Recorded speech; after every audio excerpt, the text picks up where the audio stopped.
Hello everyone, welcome to this week's video from the Purple Penny. My name's Mark. I own and run the Purple Penny along with my wife Catherine. The Purple Penny is a small family-owned coin and banknote business. We're based in the suburb of Mawson Lakes.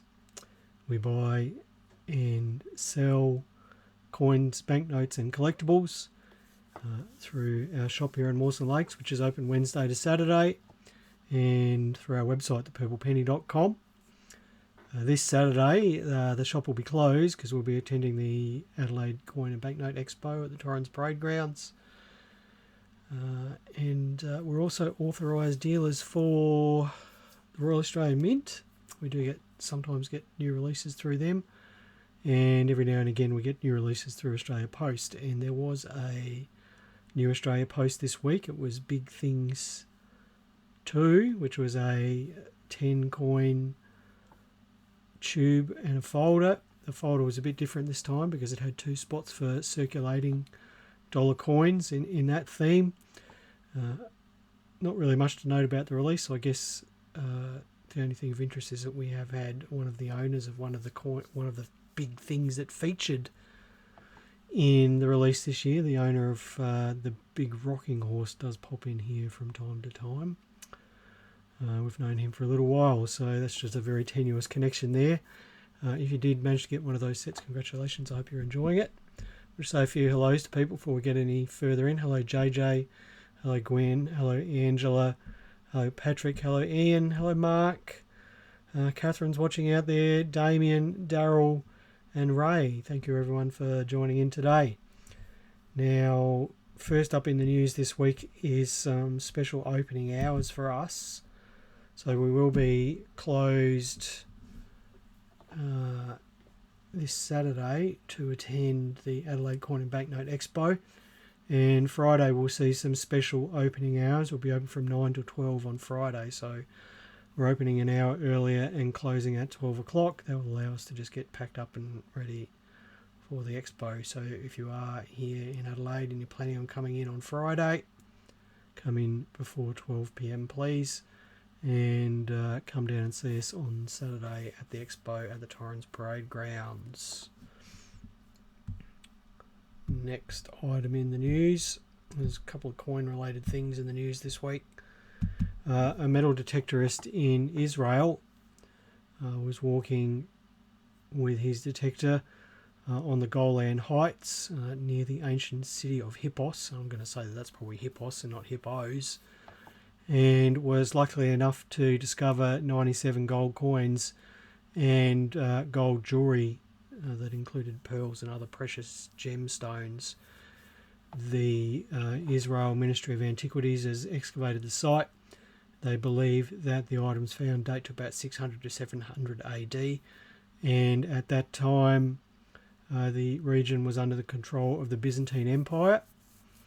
And it's thought that perhaps these items were hidden in about 615 AD by residents of the nearby city when Sasanian armies were ravaging through the area, and actually seized control of much of that area for a couple of decades before it was recaptured by the Byzantines, and then finally captured again in about 700 AD by the Sasanians again. And then the entire region was subject to a huge earthquake in about 720 AD, and Hippos itself was destroyed and abandoned at that time. So many times we've talked about these coins that are discovered being buried in times of war or disaster, with the people that bury them perhaps intending to return and collect them. And unfortunately the owners of these coins didn't return to collect them, but now we've got a bunch of ancient coins from the Byzantine Empire, which will no doubt appear at some museum in Israel. Just say a few more hellos here. Hello, Peter and Mary. Thank you for joining in today. Next item in the news is from a similar part of the world. We've got another 83 Roman coins that have been returned by the US government to Turkey. A ceremony was held recently in a museum in Ankara in Turkey, and the 83 coins were returned formally by the US government to the Turkish government. It's believed that the coins were smuggled out of the country illegally prior to 2015 when they were seized in the US. And the coins themselves are probably, just judging from what I can see there, they're base metal coins. There's no silver coins there. They're bronze coins or copper coins, and apparently they date to the Roman emperors of Maximianus, Constantine II, and Arcadius, and they were all minted in western Turkey in what's now known as Anatolia. And since the Turkish government and the US government signed a treaty to help protect Turkish cultural artefacts, more than 13,000 items have been returned to the country from the USA since 2002. Just a couple more hellos. Hello Petra, hello Edward, Lord Blackwood, and Michelle. Thank you for joining in. Now, I guess the next item in the news is what's been going on with gold and silver.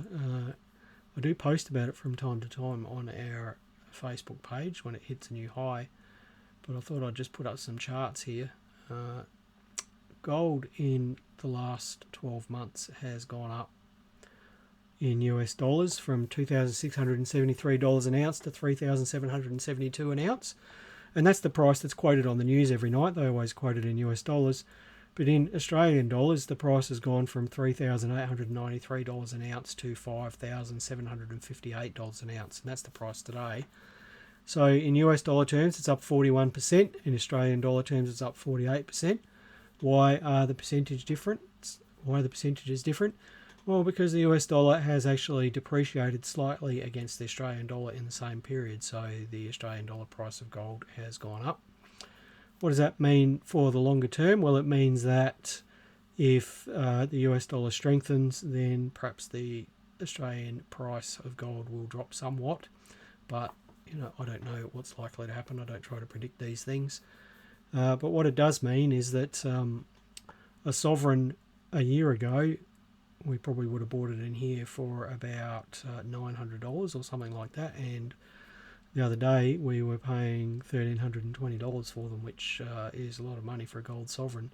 And for coin collectors, it means that coins that perhaps 5 years ago held some collectible value now do not, because the gold value has surpassed what coin collectors are willing to pay, and the coins themselves have perhaps moved out of the coin market and they're more into the bullion market. So longer term it means that some of these coins may disappear, because a lot of gold dealers, and we do buy some scrap gold, a lot of gold dealers will melt coins rather than try to sell them as coins. They refine scrap gold and gold coins and things like that into pure gold, which they find easier to sell. So it may mean longer term that the supply of collectible gold coins actually decreases, which doesn't sit too well with me, but that's the way of the world, unfortunately. Now, what's silver done in the same period? Well, silver's actually gone up by a lot more, or not by a lot more, by more. So silver in US dollar terms in the last 12 months has gone from $32.30 an ounce to $46.16, and that's in US dollar terms. In Australian dollar terms, it's gone from $46.63 to $70.77, which is 52%. So that's a huge rise in the price of silver. To put that into context, a year ago for around 50-cent piece, we were paying about $13 or $14, and on Saturday when we were open, we were paying $21. So the price of those has gone up considerably too. Now, it's definitely the case that this will cause low value silver coins to get into the melt pot, because again, collectors are being priced out of the market by bullion collectors. A kilo of pre-decimal Australian silver coins has got about $2,200 worth of silver in it at the moment. A 925 florin is worth over $20 just in silver value, and for a lot of people that prices it out of the market. So the supply of silver coins will definitely decrease if silver holds this price. Now, interestingly, in the past, silver has surged, but it's always dropped back, and this is really the first time in its history that it's hit these heights and kept them for a period of a few months. So great if you're a bullion collector, not so good if you're a coin collector. A couple more hellos. Hello, Stephen. Stephen says it's a public holiday in Perth today, and it's the first time he gets to tune in. And Mick says hello, happy birthday again. The other day with Catherine, it was Catherine's birthday on Wednesday last week.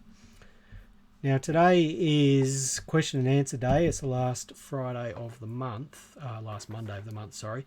If you do have any questions for me, feel free to pop them in the comments and I'll try to answer them for you. But I thought what I'd do is, in conjunction with the person that's administering the Facebook page for the Adelaide Coin and Banknote Expo, is I would actually answer some of the frequently asked questions that have been going on over there and the comments over there as a point of getting started. And then in the second part, I'll answer a question about cleaning coins that we had from a first-time visitor to the shop who apparently watches these videos. She asked this question when she came in on Thursday or Friday of last week, and that's about coin cleaning, which is always a popular question, and I've come at it from a different tack today. Right, some questions about the Adelaide Coin and Banknote Expo. If you are here in Adelaide, what's the best way of getting there? So there's a map there of the northern part of the centre of Adelaide and the Torrens Parade Grounds where the expo is. The expo is this Saturday and Sunday, so that's the 4th and 5th of October, and it's open from 10 till 5 on Saturday and 10 to 4 on Sunday. The Torrens Parade Grounds are just north of North Terrace. North Terrace is the northern boundary of the square mile of Adelaide. It's about 650 metres north of North Terrace, so not a long walk. And there is parking available on the Torrens Parade Grounds themselves, and that's $10 cash. If you don't want to pay the $10, there is metered parking available on Victoria Parade, which is the road that runs alongside of the Torrens Parade Grounds, and also on the other side of the river along War Memorial Drive. The nearest free parking would be at the end of War Memorial Drive up towards where the zoo is, which is not a short walk, perhaps a 15-minute walk.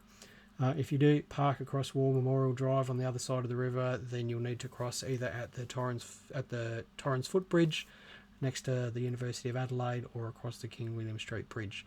Now, the actual address of the Torrens Parade Grounds, if you can't read a map, is the corner of Victoria Drive and King William Road in the city, and it is diagonally opposite the Adelaide Oval, so it's kind of hard to miss.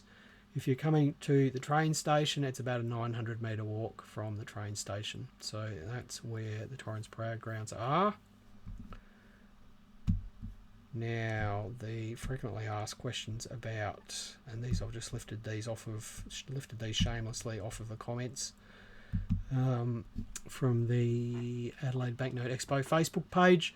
The admission cost, it's $5, $1 for under 18s and seniors. If you wonder why there's an admission cost, the fee for the Numismatic Society of South Australia to hire the Torrens Parade Grounds has grown from essentially a peppercorn fee 8-9 years ago to costing 5 figures this year. That's how much the hiring fee has gone up. And it costs to use the car park, so that means that there is a $10 cash fee to use the car park out the front of the Torrens Parade Grounds. Unavoidable, unfortunately. The opening hours on Saturday the 4th of October from 10 till 5 and Sunday from 10 till 4. Is the Royal Australian Mint attending? And this seems to be a very popular question over there on their Facebook page. No, they are not attending. Why are they not attending? They're not attending any shows in Australia in 2025. We don't know the reasons why, but we're not being singled out by the Mint for not attending. Is there going to be a special edition PNC this year? No, there is not. Is there an ATM on site? Yes, there is.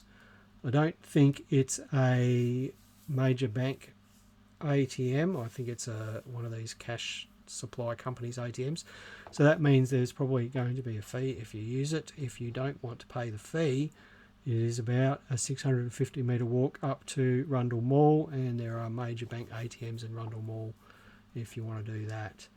Will their dealers provide valuations? Yes, there will be dealers there that are providing valuations. They probably won't provide written evaluations, and it'll be probably off-the-cuff valuations. Personally, when people ask me to provide a valuation, I always ask them, do you want to sell it, or are you just after a commercial valuation? And I'll try and do my best to provide information to you within reason, of course. If you rock up with 1,000 items and want a commercial valuation on each one, I'm sorry, but I can't do that because I'm there trying to sell stuff as well. Will dealers be buying? Yes, there will be dealers buying. If you have lots of bulk stuff, then the chances are that dealers from interstate are not going to be interested in it because they don't want to cart it back with them unless they've come over with a vehicle. So if you are a local or from South Australia and you've got your stuff with you, then approach a dealer from South Australia. The dealers from South Australia that will be there are, well, us obviously, so I'd be disappointed if you didn't bring it to us, but At the Toss of a Coin will be there, Ye Old Coin Company will be there, Peter Voss will be there, who deals in a few coins, and really that's about it from South Australia. If you don't want to bring your stuff in and you are from South Australia, then walk around to those dealers and grab a business card, and you can approach them after the expo is over and work something out then. One person asked, will all dealers accept cash? Now, I think it's fairly safe to say that the expo doesn't know if everyone will be accepting cash. We'll certainly accept cash, so I know at least some of the dealers will be accepting cash.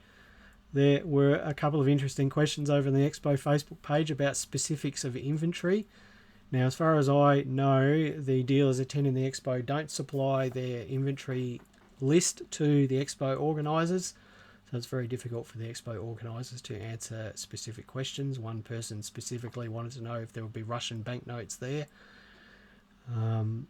I was tempted to make sure there was at least one Russian banknote in our banknote inventory just to say yes to that person, but there'll certainly be there people with world banknotes, and I've just forgotten one of the South Australian dealers that will be there, Joe, who used to have a stand at the Port Dock markets. Joe is a big dealer in world banknotes.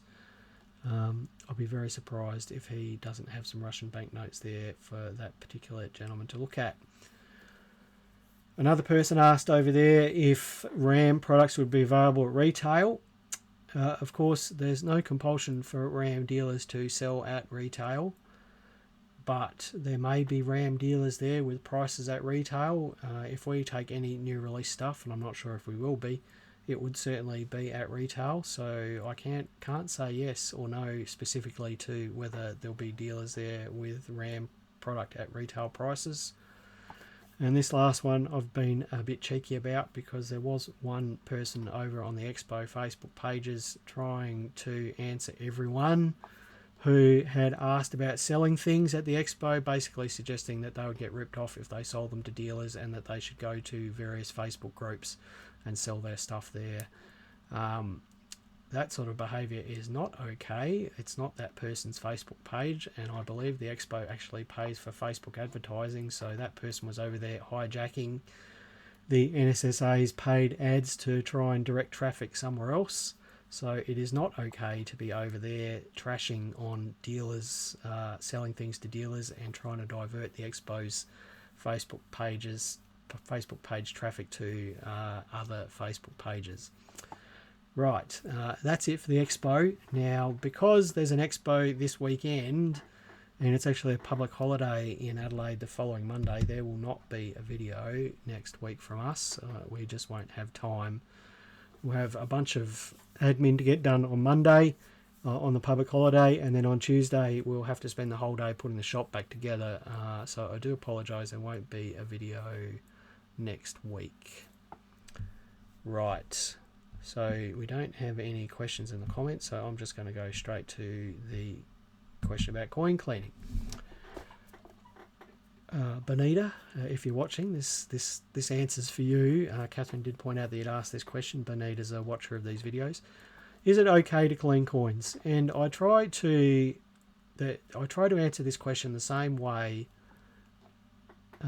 when everyone asks this question, and the way that I answer it is, if you clean a coin improperly and it's valuable, then you will be cleaning away value. If you clean a coin improperly and the coin is not valuable, you're wasting your time. So there's two things to note about what I'm saying there. Cleaning a coin improperly. There is a difference between cleaning a coin properly and cleaning a coin improperly. If a coin is cleaned properly, you shouldn't be able to tell that the coin has been cleaned. If a coin is cleaned improperly, then someone like me or Catherine will know, and you can't undo the damage that is caused to a coin that is cleaned improperly. What's the right way of cleaning a coin? Well, I don't usually like to share this sort of information because I'd hate for people to sort of listen to what I say and then go away and try and wreck a coin. But you can remove organic materials and debris from coins with the correct use of acetone, for example, but not on all coins, because acetone will affect the surfaces of some coins. So please don't rush out and use acetone on coins unless you know what you're doing. But acetone is an organic solvent, and if it's used on the correct type of coin, can remove finger oils, for example. It can remove PVC. It can remove dirt and grime. Similarly, an ultrasonic cleaner, if used properly, can be used to remove dirt and grime from the surface of the coin. And in both cases, if acetone and an ultrasonic cleaner are used properly, then you will not know that it's been used afterwards. They will leave no trace of their use. And that's an important thing to understand. Proper cleaning will not leave a trace of the cleaning.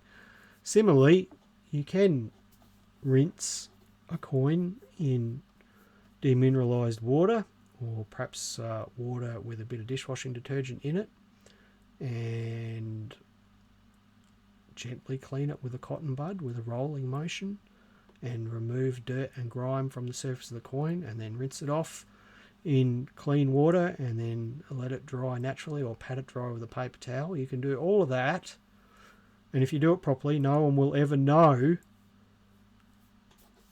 that you've done it. If you do it improperly, if you don't rinse the coin off properly and get the detergent off of it, then the surface of the coin could change over time as the detergent reacts with the surface of the coin. If you rub the coin between your fingers like this and it's got grit on it, then you can scratch the surface of the coin, and you can't remove that. So I hope you understand what I'm saying is that there is a way of cleaning coins and to do it properly, and there is a way of doing it and doing it improperly. And what I thought I would do now is just share some information from the PCGS website about cleaning of coins, because they more or less agree exactly with what I'm saying. So if I can just work out how to use this computer, I'll show you that. Right, so this is some stuff I lifted from the PCGS website, and I'll just read this out to you. And Patrick and Mary, who have asked questions there, I'll get onto your questions in a minute. The top item here is from the PCGS grading standards, which you can find at that URL which I've provided there, and this is under code 92, and code 92 is the code that PCGS apply to coins that have graded due to improper cleaning. And I'll read this out to you. Code 92, cleaning. Surface damage due to any form of abrasive cleaning. Cleaned covers a wide range of appearances, from grossly polished to one where faint hairlines can be seen only at a particular angle or in one only area on an otherwise perfectly normal coin. This is perhaps the most frustrating of all the no grades, because subtle cleaning is often difficult to collect in less than optimal grading conditions. Dipping, the removal of toning with a chemical bath, is not considered cleaning under this definition. So you can see there that PCGS has mentioned polishing faint hairlines or hairlines that are only visible in one area. So PCGS isn't saying that they are grading the coin for cleaning. They are grading it for improper cleaning that has permanently affected the surface of the coin. And dipping a coin in an acidic solution to remove toning, they do not consider that to be cleaning. Now, what does that mean? It means that if you were to take a coin that had PVC damage on it, and this is what I say to people who say, oh yeah, PCGS won't grade clean coins. They will grade clean coins if they're cleaned properly. They won't grade a coin that has PVC residue on the surface of the coin. They'll return the coin to you unholded in a 2x2 with a label that says PVC residue. You can then take that coin, and if you know what you're doing, you can treat it with acetone to remove the PVC, and you can send it back in and they'll grade it with a numerical grade if you don't damage the coin removing the PVC. And that's fact. They will. Because if you use the acetone correctly, then there will be no trace of the fact that you've used the acetone. Acetone is very volatile. It won't leave any residue on the surface, and it is a solvent that will remove PVC residue. And I'm telling you that is fact. That is fact. PCGS will grade a coin that has been cleaned with acetone properly. Okay, that is fact. Now, if we get on to silver dipping, because some people consider silver dipping to be cleaning, PCGS do not consider silver dipping to be cleaning. And if you're wondering what silver dip is, it's a mildly acidic solution. You can buy it from jewelers. Jewelers call it jewelry cleaner or silver cleaner. It's not a silver cloth. If you clean a coin with a silver cloth, you'll leave hairlines on the surface, and it will not grade at PCGS because those hairlines are permanent and cannot be removed. Silver dipping does affect the surface of a coin. Okay, it does. It's acid, and it will remove a very small amount of material from the surface of the coin. It's how it removes the tarnish from silver coins. But it is finely balanced exercise, because you can leave a coin in silver dip too long, and it can affect the surfaces of the coin so much that natural luster on the surface of the coin is actually removed along with the toning. And if you're wondering, well, why doesn't PCGS call that cleaned? It's because they use dipping as part of their eye appeal factors for grading a coin. And eye appeal is a factor that PCGS use when coming up with a numerical grade. And if you read their below average eye appeal section on that page there, which I've provided the URL for again, below average, this coin has eye appeal that's somewhat below average for what you would expect of the grade. The luster could be a little dull. Perhaps the coin was dipped one too many times. Okay, so that's the only mention that PCGS has on their eye appeal page about dipping. So if you do choose to dip a coin, then you need to understand how to use it properly, because you can over dip a coin and impair its grade. And the story that I always tell is of, I think it was an MS68 Morgan dollar. I can't remember the grade. I wish Peter Andrews was watching. He could say in the comments, oh, it's an MS68 or an MS69 Morgan dollar. Anyway, it was bought for, I want to say several $100,000. I can't remember the numbers exactly, but people bought it, cracked it out, dipped it, and they over dipped it and got it regraded, and it came back 1 point lower, and they basically blew several $100,000 by over dipping a coin. So according to PCGS, dipping a coin is not cleaning it. That's what I've got to say about cleaning. I hope it's a slightly different tack to what I usually take. I guess if I'm going to give you one bit of advice, is don't do it. Unless you really know what you're doing, don't do it, because it is very easy to destroy the value of a coin. So don't do it unless you really know what you're doing. And if you are going to do it, make sure you're wearing your grown-up pants and prepared to accept the consequences of your actions, because as I said, you can remove value from a coin by cleaning. Right, we have a few questions in the comments here. Patrick says, where can we buy cotton gloves so I don't leave finger marks on new coins? We sell them in here, Patrick. My general advice with cotton gloves is use them if you want to, but use them a bit sparingly. So perhaps when you're just handling things occasionally, use them. Here in the shop, we don't wear them for a couple of reasons. One is they get dirty really quickly and you'd be washing them all the time. The other is you need to learn proper coin handling, and proper coin handling is handling a coin by its rims.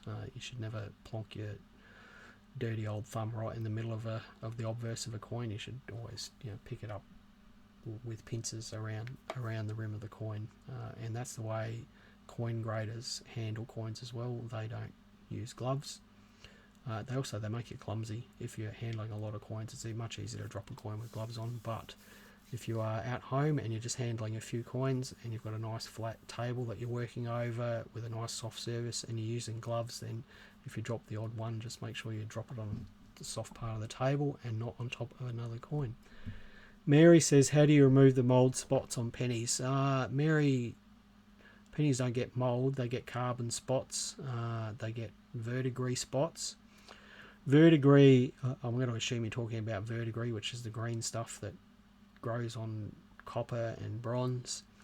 Verdigris can be removed with a chemical called Verticare, and I don't know if Les is watching today, but Les from Top End Coins, I believe has got Verticare available on his website. Verticare is a chemical that will remove the PVC, but unfortunately under the PVC affected areas, the surface of those coins will not be pristine, so the surface will not look the same where the green stuff is removed, because the verdigris actually eats away at the copper. It's called copper cancer. It's called copper cancer for a reason. It will actually eat away at the copper, and if you have coins with verdigris on them and they're touching other copper coins, it can spread from coin to coin. So it can be removed with Verticare. I don't like your chances of getting a coin graded by PCGS if it's a big spot that's removed, but certainly if it's a small spot it may well grade. PCGS do have a spot removed no grade code, and they may well apply that to your coin if you use it to remove verdigris from a valuable coin that's worth grading. John says you can ask PCGS to restore a coin of PVC and pay accordingly. Yes, you can. So PCGS and NGC offer what's called a restoration service, and again, people rather mockingly say, oh, they're just cleaning coins. And yeah, they are. They absolutely are. Catherine and I have used NGC's restoration service to remove the lacquer from a proof Indian halfpenny, because back in the day lacquering coins was quite common. Now I don't know what NGC did, but they got the lacquer off of it and it graded. You couldn't tell that it had lacquer on it after they'd got it off. Similarly, if you were to send a coin to PCGS that had residue on it, they do offer a restoration service. Now I'm not sure how the pricing for that works, but they would know how to get PVC off of a coin as well as anyone. They would do it more than anyone, I would suggest. And certainly if you're using a decent PCGS submission service like Drake Sterling, you could probably tell Eric, oh, if any of my coins come back with PVC residue, can you please tell PCGS to restore them, pay an extra fee, and then it goes through the grading process again. So it's definitely something that's worth doing. It's certainly worth doing if you're not confident with removing it yourself with the correct solvents and proper technique. So, right, that's it. Big week for us this week. We've got the expo coming up. As I said, we'll be open from 9 to 12 on Friday, so opening an hour early and closing early at 12 p.m. Closed all day on Saturday. Don't come down here. If you are in Adelaide, do come to the expo and make sure you say hello. We'll be up against the back wall, about halfway along the back wall. Just Catherine and I this year. No Jared. Make sure you come and say hello, everyone. And if you do go along, have a great time. Everyone else, happy collecting and stay safe this week. And we'll be back in 2 weeks. There'll be no video next week. Bye for now.